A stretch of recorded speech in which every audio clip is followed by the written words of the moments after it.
In the previous video, we learned how to use decision trees. We found out that we can't evaluate the decision tree quality when predicting on new data. Today, we will see how we can evaluate the data mining algorithm performance at prediction. Before we start, let's see something about our data. In all the previous videos, we use all the data that we have for training our algorithm. In this way, we don't have any ground truth for evaluating our algorithm performance when predicting with new data. A standard procedure in data mining is to split the dataset in different parts. We will have a training set for our algorithms to learn the patterns, and a test set to test the quality of the predictions. One possible strategy is to split the data at a fixed point, let's say at 70%. In this way, we will have a big training set and a smaller test set for testing the algorithm. By the way, you should be careful about using this step, as it may lead to biases and errors. This can be fixed by either randomizing the data stored in the dataset or using another strategy. One example is the cross-fold validation. With this strategy, the algorithm is trained on multiple times on different slices of the data and tested on the remaining parts. In the example, we can see the splitting in 4 folds. Each time, the training set contains 75% of the data, and the test set contains 25% of the data. Let's see now how to split our data in orange and do the predictions. Let's start from the workflow that we set up in the decision trees video. Just to recap, we previously loaded our Titanic dataset and made a selection of the features we need for our decision tree algorithm. To create a training set and a test set, we will use the data sampler widget. You can find it in the transform panel. Let's connect it to the select columns widget and then double-click on it. Here you can find the options to choose the sampling type, fixed proportion of data, fixed sample size, cross-validation, and bootstrap. For our needs, we will use the fixed proportion of data, setting the sample splitting at 70%. Click on the Sample Data button. Now click on the 2 numbers on the lower right of this window.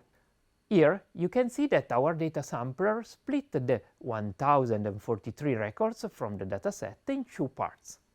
731 instances for the data sample, that is our training data, and 312 instances for the remaining data, that is our testing data. Now let's place on the canvas another tree widget from the model panel. Let's connect it to the data sampler. We will keep the model parameters at the standard values. Let's check the decision tree model that our algorithm has found. Put the tree viewer widget on the canvas and connect it to the tree widget. You will find that the decision tree model is slightly different from the previous. This is normal, as we used less data to train our algorithm. But now it's time to make predictions using our model. Let's go to the Evaluate panel and add the prediction widgets to the canvas. This widget requires in input a model predictor and some testing data. As model predictor, we will use the decision tree model we just trained. Let's connect it to the prediction widget. As data, we will use the remaining data from our data sampler. Let's connect it, but to transfer the correct set of data, we will need to rewire the connection. To do this, click on the link and drag a line from the remaining data box of the data sampler to the data box on the prediction side. Click OK. Now you can double-click on the predictions widget. Let's put full screen this window and expand the first column.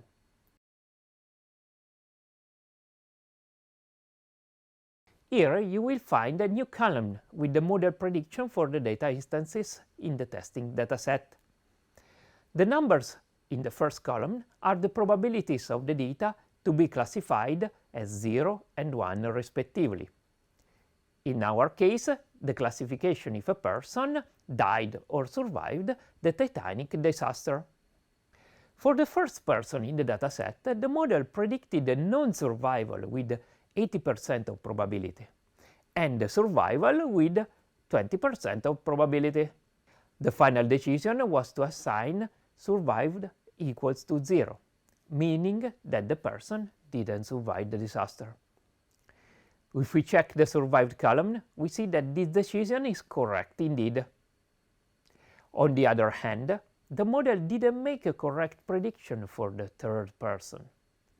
It predicted a survival with 91% of probability, while the person didn't really survive the accident.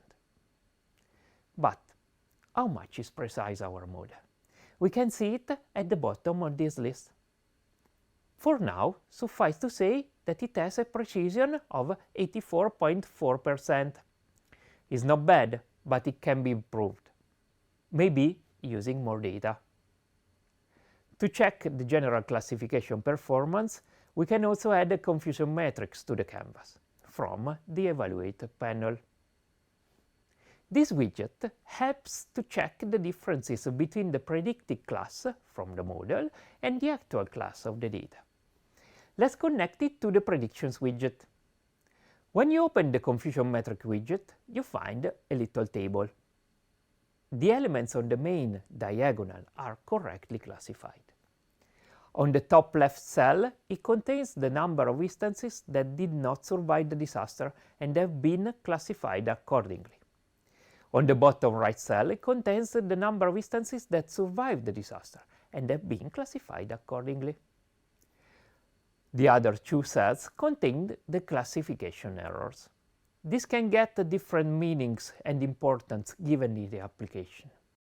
In the top right cell, our decision tree classified the person to survive the disaster, while the person didn't really make it. In the bottom left cell, the algorithm predicted the person not to survive the event, while in reality he survived it.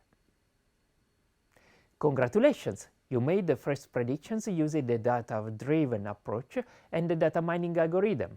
The techniques for data sampling and making predictions we've seen today are general, and we will also use them with other algorithms.